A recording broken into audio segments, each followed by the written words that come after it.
આ નહોતું વાપર્યું ત્યાં સુધી મકાઈ વધતી નથી. આ વાપરવાથી પરિણામ 100% મળે.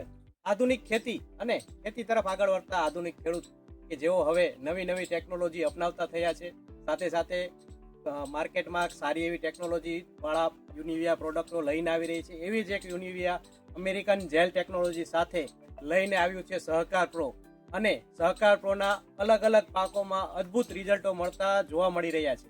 એવા જ એક આપણે મકાઈના પાક વિશે આજે વાત કરી રહ્યા છીએ, અને મકાઈના પાકમાં આપણું સહકાર પ્રો શું રિઝલ્ટ આપે છે એના વિશે આપણે ખેડૂત મિત્ર સાથે ચર્ચા કરીશું અને જાણીશું એ સહકાર પ્રોના અદ્ભુત પરિણામો વિશે. નમસ્કાર. નમસ્કાર. મારું નામ ઠાકોર શામળાજી સંગ્રામજી છે.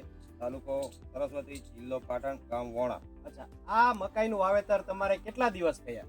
આ મકાઈનું વાવેતર કરીએ 50 દિવસ જેવા થઈ ગયા. બરાબર. તમે આ જ્યારે સહકાર પ્રો વાપર્યું હતું એ પહેલા શું સ્થિતિ હતી? આ નહોતું વાપર્યું ત્યાં સુધી મકાઈ વધતી નથી, અને આ નોખવાથી મકાઈ વધી. અચ્છા, આ સહકાર પ્રો તમને કોને કહ્યું કે આ વાપરવાથી ઘણો બધો ફાયદો થશે, અને તમે આ ક્યાંથી મેળવ્યું? આ અમને કોઈટા એગ્રો, મહાકાળી એગ્રોમાંથી મળ્યું, અને એમના કહેવાથી અમે નાખ્યું. આ નાખવાથી મકાઈ સારી એવું ઉત્પાદન થશે. અચ્છા, તો જ્યારે આ નહોતું નાખ્યું ત્યારે એની વધ વિકાસ થતો નહોતો, નાખ્યા પછી આ નાખ્યાને કેટલા દિવસ થયા હશે? આ નાખ્યાને 8-10 દિવસ થઈ ગયા.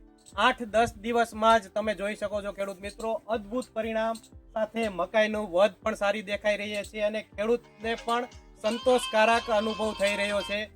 આવા જ મકાઈની વાત છે તો મકાઈમાં એ જે ફોડર એટલે કે આપણે ઘાસચારા માટેની જે મકાઈની વાવેતર કરતા હોઈએ છીએ, તો એમાં સારા એવા વિકાસ વૃદ્ધિ હોય અને સારું એવું ઉત્પાદન મેળવી શકે. તો તમે સહકાર પ્રોને કેવા ખેડૂત મિત્રોને શું કહેવા માંગો છો કે સહકાર પ્રો વાપરવાથી તમને પરિણામ મળશે? આ વાપરવાથી પરિણામ 100% મળે.